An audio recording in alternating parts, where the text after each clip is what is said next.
സമ്മാനിച്ചുകൊണ്ട് ഏതോ സ്വർഗത്തിന് വേണ്ടി കാത്തിരിപ്പിക്കുന്നതിന്റെ ആ അവസ്ഥയിലേക്ക് ലീഗിന്റെ രാഷ്ട്രീയം ഈ അതിർത്തി പ്രദേശമായ പാലക്കാട് ജില്ലയുടെ ഒരു അറ്റത്തേക്കാണ്.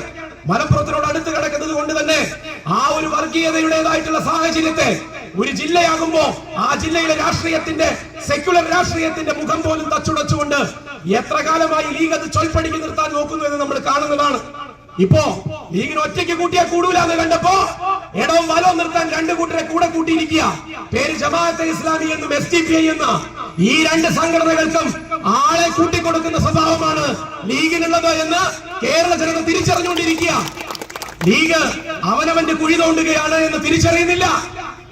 അവരുടെ മതേതര സ്വഭാവത്തിന്റെ ഭാഗമായി നിന്നുകൊണ്ട്, ഒരു മതേതര ചേരിയുടെ ഭാഗമായി നിന്നുകൊണ്ട് UDFന്റെയും അങ്ങ് കേന്ദ്രത്തിലെത്തുമ്പോ ഇന്ത്യ സഖ്യത്തിന്റെയും ഒക്കെ ഭാഗമാണെങ്കിൽ തിരുവേഗപ്പുറയിലെത്തുമ്പോ തങ്ങൾക്ക് അധികാരവും തങ്ങൾക്ക് മേൽക്കോയ്മയുള്ള സ്ഥലങ്ങളിൽ എത്തുമ്പോ അത് കേവലം മതഭ്രാന്തിന്റേതായിട്ടുള്ള രീതിയിലേക്ക് ചുരുങ്ങുന്നു എന്നുള്ളതിന്റെ തന്നെ കൃത്യവും വ്യക്തവുമായ ഉദാഹരണമാണ് തിരുവേഗപ്പുറയിൽ നടക്കുന്നത്. പണ്ടൊക്കെ പറയും ലീഗിനോടത്തെ SDPI വളരില്ലാന്ന്, അല്ലെങ്കിൽ തീവ്ര ന്യൂനപക്ഷ സ്വഭാവമുള്ള സംഘടനകളെ ഒരു പരിധിവരെ തടഞ്ഞു നിർത്തുന്നത് ലീഗാണ് എന്നൊക്കെ പണ്ടത്തെ കാലത്ത് പറഞ്ഞിരുന്നു. ആ പറച്ചിലൊരു സൗകര്യമാക്കിക്കൊണ്ട്, അതൊരു അവസരമാക്കിക്കൊണ്ട് തീവ്രവാദ രാഷ്ട്രീയം ന്യൂനപക്ഷ അവകാശങ്ങളെ സംരക്ഷിക്കുന്നതിന് വേണ്ടിയല്ല, എങ്ങനെയാണ് RSSനെ ഇവിടെ വളർത്തേണ്ടത് എന്നും ആ വളരുന്ന RSSനെ ചൂണ്ടിക്കാണിച്ചുകൊണ്ട് അയ്യോ അവര് വളരുന്നുണ്ടെങ്കിൽ അതിന് പ്രതിരോധം തീർക്കേണ്ടത് മതത്തിന്റെ പേരിലാണ് എന്ന് മാത്രം അതിനെ ചുരുക്കി കാണിക്കാൻ, അങ്ങനെ ഒരു പ്രചരണം കൊണ്ടുവരാൻ കേരളത്തിന്റെ മണ്ണിൽ ശ്രമിക്കുകയാണ് അവർ. ലീഗിന് അടിതെറ്റിയിരിക്കുകയാണ്. ലീഗിന്റേതായിട്ടുള്ള ഏതെങ്കിലും തരത്തിലുള്ള സാംസ്കാരിക ഔന്നത്യമോ അല്ലെങ്കിൽ രാഷ്ട്രീയ പ്രബുദ്ധതയോ ലീഗ് കഴിഞ്ഞ 8-10 വർഷക്കാലമായിട്ട് പുറത്തെടുത്തിട്ടേ ഇല്ല. പുറത്തെടുത്തിട്ടില്ലെന്നല്ല, അതില്ലാതെയായിരിക്കുന്നു.